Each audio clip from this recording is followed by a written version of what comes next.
South China Morning Post, 14th of May 2023, Vietnamese and Chinese ships are reportedly in another standoff in the South China Sea. According to rumors on social media, Chinese and Vietnamese ships have recently engaged in a conflict in a disputed area of the South China Sea after Hanoi attempted to increase oil drilling activities there. According to a Chinese observer, the fact that neither nation has verified the contacts suggests that both parties are attempting to prevent a further escalation. According to a WeChat post by the Chinese social media account South China Sea Wave on Sunday, more than a dozen vessels were reportedly involved in the encounter. The meeting was precipitated by a Vietnamese government internal notice announcing the expansion of the country's drilling program at Block 051A near Vanguard Bank this month. According to South China Sea Wave, a website specializing in military reports and research into the region, the expansion effort would violate the South China Sea Declaration on the Conduct of Parties. The declaration, signed in 2002 by China and the ASEAN nations, upholds the freedom of navigation and overflight, the peaceful resolution of conflicts, and urges caution. According to South China Sea Wave, Beijing sent the Xiang Yang Hong 10 research vessel to the region, escorted by 2 Chinese coastguard ships and at least 7 fishing boats from the provinces of Guangdong and Hainan. Vietnam retaliated by sending out 5 ships. Vanguard Bank, the westernmost reef in the resource-rich Spratlys, also known as the Nansha Islands in China, is controlled by Hanoi and is located within Vietnam's exclusive economic zone and continental shelf. In 2019, the two sides previously engaged in a standoff there. However, the region is included by Beijing's illegitimate 9-line, which delineates the area over which it asserts dominion.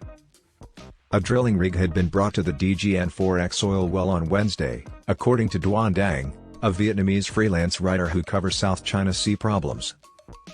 In his essay, he said, "This provocative action appears to be intended to put pressure on Vietnam to cease its new drilling campaign in Block 051A, of Vanguard Bank." South China Sea Wave reports that on Wednesday, tensions increased as both sides sent in more vessels to try and drive the opposing side's boats away. The ships were tailing each other and attempting to cut each other off while maintaining a safe distance, according to data from the tracking system for ships called the Marine Automatic Identification System. With one Coast Guard ship attempting to twice abruptly cut off a Vietnam Coast Guard ship, Ray Powell, the director of Project Myo Ushu at Stanford University, stated the Chinese vessels had proceeded through the Vietnamese oil field to the east. Because neither side has made any public comments, whether the standoff has ended is unclear.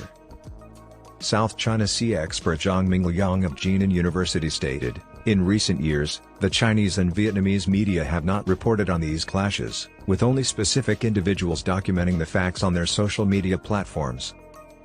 Social media, even the ships on the front lines, are all good players, maintaining the transparency of the ongoing disputes but not igniting conflict."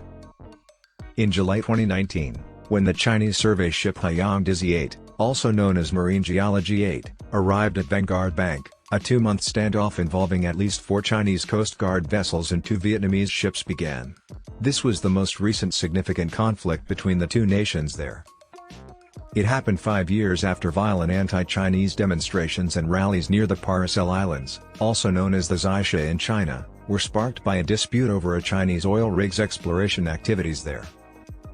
China has territorial conflicts with several other Asian nations, notably the Philippines, Malaysia, and Brunei, because its claims in the South China Sea encompass around 80% of the total waters.